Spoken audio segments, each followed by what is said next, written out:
സമ്പന്നർ കൂടുതൽ സമ്പന്നരാകുക, ദരിദ്രർ കൂടുതൽ ദരിദ്രരാകുക. ഇതാണ് മുതലാളിത്ത പ്രതിസന്ധി. ഈ മുതലാളിത്ത പ്രതിസന്ധി മുതലാളിത്തത്തിൻ്റെ അന്ത്യം കൊണ്ട് മാത്രമേ അവസാനിപ്പിക്കാനാവുള്ളൂ.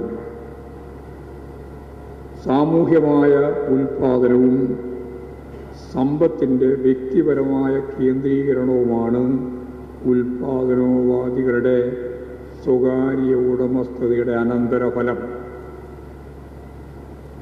സാമൂഹ്യമായ ഉൽപ്പന്നമാണ്, ഉൽപ്പാദിപ്പിക്കുകയാണ്, സാമൂഹിക ജീവിതത്തിൻ്റെ ഭാഗമാണ് ഉൽപ്പാദനം.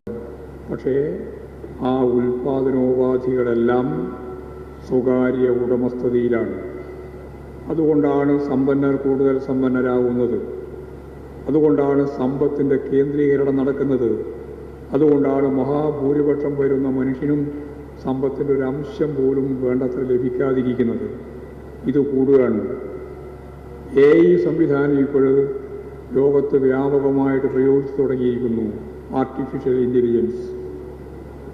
ആർട്ടിഫിഷ്യൽ ഇൻ്റലിജൻസിൻ്റെ ഞാൻ നേരത്തെ പറഞ്ഞതുപോലെയുള്ള അതിൻ്റെ ആ ഉൽപാദനോപാധികളുടെ ഉടമസ്ഥാവകാശം സ്വകാര്യതയിലാണ്. അപ്പോൾ ഉൽപ്പാദിപ്പിക്കുന്ന സമ്പത്ത് ചൈന പോലെയുള്ള രാജ്യങ്ങളിൽ ആ രാജ്യത്തിൻ്റെ സമ്പത്തായിട്ട് ഒരു പരിധിവരെ മാറും. എന്നാൽ മുതലാളിത്ത സമൂഹത്തിൽ ആ സമ്പത്ത് മുഴുവൻ കുന്നുകൂടി ഞാൻ നേരത്തെ പറഞ്ഞ കോർപ്പറേറ്റുകളുടെ കുത്തകകളുടെ കയ്യിലാണ് എത്തിച്ചേരുക.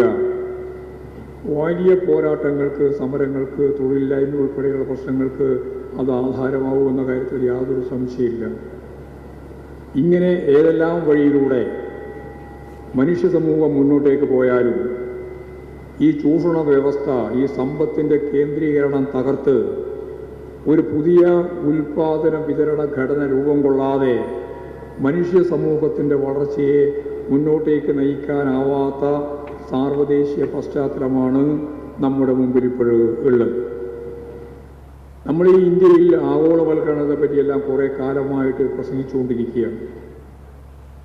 ആഗോളവൽക്കരണത്തിൻ്റെ ഏറ്റവും പ്രധാനപ്പെട്ട ഒരു കാര്യം സ്വകാര്യവൽക്കരണമാണ് എന്ന് നമുക്കറിയാം.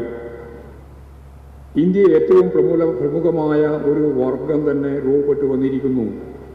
സാധാരണ മുതലാളിത്തം എന്ന് നമ്മൾ പറയുന്നതിനെ വിച്ഛേദിച്ചുകൊണ്ട് ക്രോണി ക്യാപിറ്റലിസം, ചങ്ങാത്ത മുതലാളിത്തം എന്ന ഒരു പുതിയ വിഭാഗം 10 ലക്ഷം കോടി ഉറുപ്പിക ഇപ്രാവശ്യത്തെ ബഡ്ജറ്റിൻ്റെ ഭാഗമായി കേന്ദ്ര ഗവൺമെൻറ് പ്രതീക്ഷിക്കുന്നത് പൊതുമേഖലാ സ്ഥാപനങ്ങൾ വിറ്റ് തുലക്കുന്നതിൻ്റെ ഭാഗമായിട്ടാണ്.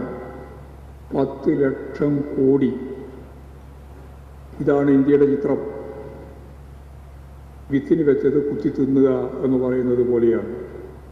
നമ്മുടെ നാട്ടിൽ പൊതുമേഖലാ സ്ഥാപനങ്ങൾ നല്ലതുപോലെ വളർന്നു വന്ന ലോകത്തിലെ തന്നെ പ്രധാനപ്പെട്ട കേന്ദ്രങ്ങളിൽ ഒന്നാണ്. ആ പൊതുമേഖലാ സ്ഥാപനങ്ങൾ മുഴുവൻ തകർത്തു. അപ്പോൾ പറഞ്ഞു സ്വതന്ത്രമായ കമ്പോളം, ഗവൺമെൻറ് കമ്പോളത്തിൽ ഇടപെടാൻ പാടില്ല. നികുതി ലോകത്തിൻ്റെ ഏത് ഭാഗത്തു നിന്ന് വരുന്ന ചരക്കിനും നിങ്ങൾ പ്രത്യേകമായി നികുതി ചുമത്താൻ നിങ്ങൾക്ക് അവകാശമില്ല. ഒരു രാജ്യത്തിനും അവകാശമില്ല. ഒരു ഗ്ലോബൽ വില്ലേജാണ് ലോകം, ഗ്ലോബൽ വില്ലേജ്.